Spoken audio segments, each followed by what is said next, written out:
Hello बच्चों, चलिए प्रश्न को देखते हैं। प्रश्न है, किसी आयन में सभी परमाणुओं की ऑक्सीकरण संख्याओं का योग शून्य होता है। तो देखिए यहाँ पर बात करें प्रश्न की मुख्य अवधारणा की। मुख्य अवधारणा, तो देखिए आयन आयन यानी कि या तो धनायन होगा, या तो धनायन, या ऋणायन होगा, या ऋणायन होगा, यानी कि उदासीन नहीं है, या तो ये धनायन होगा या ऋणायन होगा। अब यहाँ पर समझें, हमारे पास में मान लीजिए जैसे कोई आयन है, जैसे MnO4 माइनस हो गया।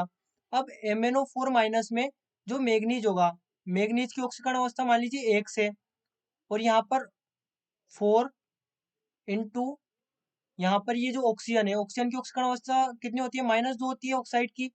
तो यहाँ पर हो गया 4 इंटू माइनस, तो अब ये बराबर किसके होगा, ये पूरा बराबर होगा -1 के। ये पूरा बराबर होगा -1 के। और यदि हमें यहाँ पर याद है कि जो मैग्नीज है इसकी ऑक्सीकरण अवस्था होती है +7, तो यहाँ पर हम लिखें +7। तो हम यहाँ पर देख भी सकते हैं कि जो ऑक्सीकरण अवस्था है वो किसके बराबर आ रही है, -1 के बराबर आ रही है।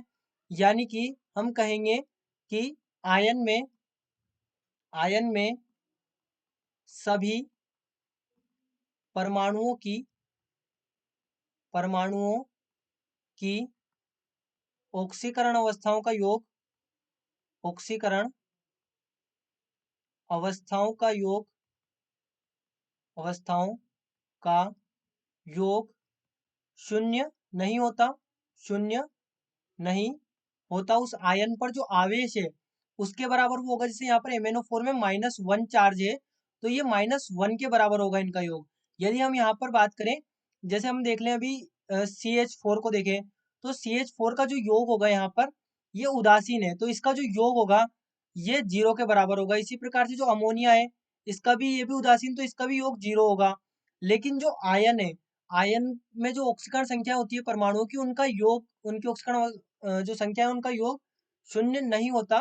उस आयन पर जो आवेश है उसके बराबर होता है। तो इसलिए हम कह सकते हैं कि जो दिया गया कथन है ये गलत है या असत्य है, असत्य है। तो ये हमारे प्रश्न का यहाँ पर उत्तर होगा। तो बच्चों, आशा करते हैं आपको प्रश्न समझ आया होगा। धन्यवाद।